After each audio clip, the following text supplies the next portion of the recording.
So I've been watching baseball for a long time, and that means I've seen a lot of pitchers come and go, especially on my Mets. And what I've noticed is, to be a reliever, you gotta have a certain amount of weirdness to you. Now that could come in your pitching stance, it could come in your habits to get ready for a game, it could come in your windup, your motion, but the fact is, to be in the bullpen, you gotta be kind of a weirdo. You gotta be zany to an extent. I feel like some of the best relief pitchers we've ever seen have all had their quirks to them, and sometimes that's made them more effective or more entertaining. But today I want to talk about a guy that was a dominant killer on the mound while also being one of the biggest goofballs I've ever seen on a Major League Baseball field. His time in the spotlight was brief, just about 3 years, but during that time, you could argue that there was no better closer in the game. That man is Heath Bell. Bell is an absolutely imposing figure standing at 6'3" with 235 pounds to his belt. But in quotes and stories from the people that he played with, there was probably nobody more fun-loving in the clubhouse than Bell himself. One minute he'd be roller skating throughout the clubhouse, and the next he'd be striking out your favorite team to lock down a save for the Padres. And because the Padres weren't very effective during his years, it made his presence all the more likable. One of the more entertaining players on a not so entertaining team. So today's video is about Heath Bell and his forgotten time as MLB's save king. He locked down over 100 saves in the span of 3 years, after nearly being out of the league before he even got his foot in the door.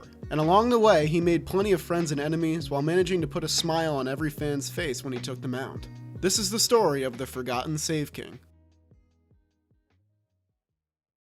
Despite impressive numbers, Heath Bell went undrafted out of high school. He attended nearby Santa Ana College afterward, going 8-0 with a 2.17 ERA and 9 saves for the Dons as a freshman. He added 12 more saves as a sophomore. Despite having success in junior college, this guaranteed nothing in terms of a real professional career. However, Bell was selected by the Tampa Bay Rays in the 69th round of the 1997 draft. Out of 1,607 players taken in that draft, he was number 1,583. However, he did not sign, and instead he signed with the New York Mets as a free agent the following summer. He'd start his career at Kingsport in the Appalachian League, where he posted a 2.54 ERA and led his team with 8 saves. He was promoted from rookie ball in 1999, and in Single A, he enjoyed another strong campaign, again leading his team in saves with 25. A year later, he was a level higher, and it was more the same. 23 saves for Single A plus St. Lucie of the Florida State League. By this point, Bell had played 3 professional seasons, finishing with an ERA under 3 and leading his team in saves every year. But finding success early in the minors doesn't necessarily guarantee anything, and baseball wouldn't be so easy for him in 2001. Bell would struggle for the first time, posting a 6.02 ERA as soon as he hit AA in Binghamton. But after getting married and starting a family in the offseason, Bell responded with a stellar return and newfound inspiration. He'd notch a 1.18 ERA and 6 saves before a midseason promotion to AAA Norfolk. This is where the shuttle bus era of his career began, from 2004 to 2006, as he would bounce between the New York Mets and Norfolk Tides more often than not. His AAA performances were really good, but his stints with the Mets were pretty underwhelming. In 81 appearances with the Mets over those 3 years, he'd post a 4.92 cumulative ERA and no saves. Heath Bell even said that coaches in the Mets minor league system told him his best opportunity to thrive in the majors was to leave the Mets organization, as other people did not believe in him as much as he believed in himself. By the end of his tenure in New York, he was already 28 years old, an age when most players have either established themselves or started preparing for another career. Heath Bell later said that even his family was ready for him to move on, saying that at that time, his wife was telling him to quit. But he'd receive a new lease on life when the Mets traded him to the San Diego Padres. Heath Bell immediately thrived as Trevor Hoffman's setup man in 2007 after the Padres suffered a bunch of injuries to their bullpen and needed somebody to step up. He posted a 2.02 ERA in 81 appearances and fanned 102 batters. Heath Bell also became quite the presence in the Padres clubhouse, known much for his zany antics, like flying around remote control helicopters in the clubhouse, or riding around on roller skates. His then teammate Jake Peavy said, "He's in his own world, and it's gonna get worse because Heath is really good." Peavy might have been onto something there. Heath Bell had a fastball that clocked in anywhere between 94 and 98 miles per hour, and he also had a curveball that had devastating movement that sat in the low 80s. Heath Bell also definitely benefited from pitching in the spacious Petco Park as a Padre. A year later, Trevor Hoffman departed for the Milwaukee Brewers in free agency, and Heath Bell was called upon to fill the Hall of Fame closer's shoes. And he wouldn't disappoint. He'd lead the National League with 42 saves and would be named to his first All-Star team. Part of his success was losing 30 pounds in the offseason headed into the 2009 regular season. Apparently, he lost all this weight thanks to Wii Fit, a game that his children had been playing and he decided to try out. He received the Reliever of the Month award in April after converting all 8 of his save opportunities in 8 2/3 scoreless innings of work while striking out 9 batters. And by year's end, he would win the National League Reliever of the Year award. 2010 was more of the same. Heath Bell was named to his second consecutive All-Star team, and starting on May 29th, he converted 34 consecutive saves to end the season, the longest streak by a Padres reliever since Trevor Hoffman. Bell collected saves on a season-high 4 consecutive days from August 10th to August 13th, and for the year, he'd finished with 47 saves, which ranked second in MLB and was second in team history behind Trevor Hoffman with his 53 in 1998. Bell had a 94% save percentage, which led all of MLB. And by 2011, he became the Padres' highest paid player at $7.5 million.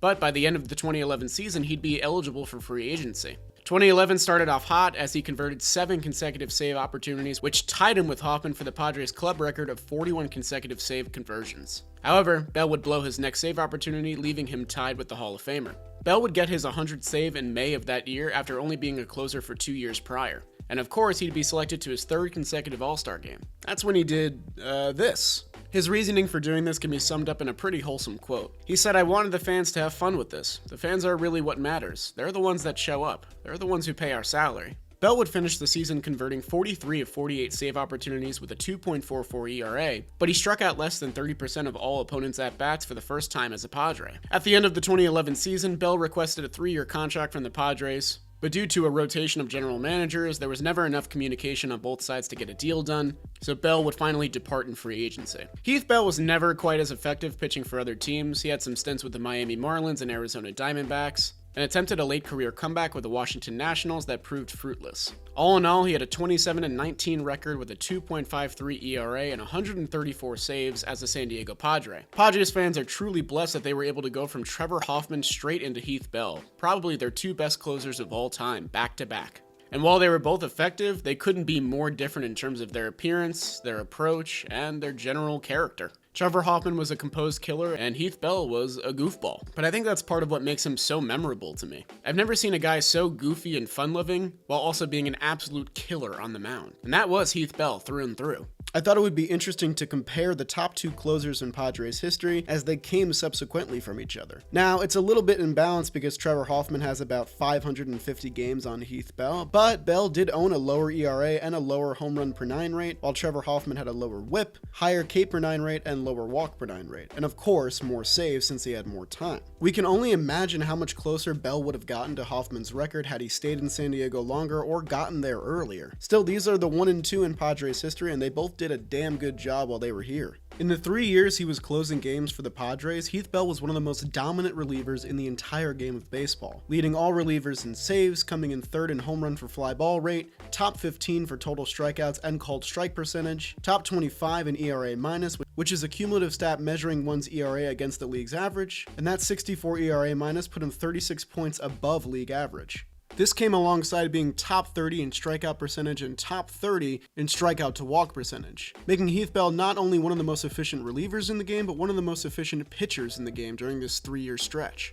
Finally, here are all of Bell's numbers from 2009 to 2011. He pitched the most games in 2009 with his lowest whip coming that year, but his most dominant year came in 2010 where he recorded the most saves in the National League, while also recording a 191 ERA+, putting him 91 points above league average, and a 30.0 strikeout percentage, the highest of his career. In 2011, he was able to bring down his walk percentage, while also seeing some of his numbers go up, but still remaining effective. These were by far the most dominant 3 years of Heath Bell's career, and they also came when he was a 31, 32, and 33-year-old. So we can only imagine if he was afforded a fair shot when he was younger. Perhaps if he was racking up 40 save seasons for longer than 3 years, people might remember him more. But since his time in San Diego, he's faded into obscurity. I don't think this bothers him though. These days, Bell saves most of his fastballs for his oldest son, who's 14 years old now and playing baseball. And when he isn't coaching his kids or playing in the occasional game himself, he's the co-owner of 7 Cold Brew, a San Diego company that delivers specialty coffee to all sorts of offices, restaurants, and bars. He's doing what he loves, and I'm very happy for Heath. Heath Bell has put a smile on my face many times, so I'm happy that he's living his best life in retirement. But that about does it on his story. So if you enjoyed this video, make sure you leave a like and subscribe to the channel. And if this is your first time seeing me, welcome. I have a bunch of other videos on the channel that I think you'd enjoy too, including more from the Forgotten series, which you can check out. But that'll do it for me this time. I'm the Jolly Olive, and I'll see you guys next time.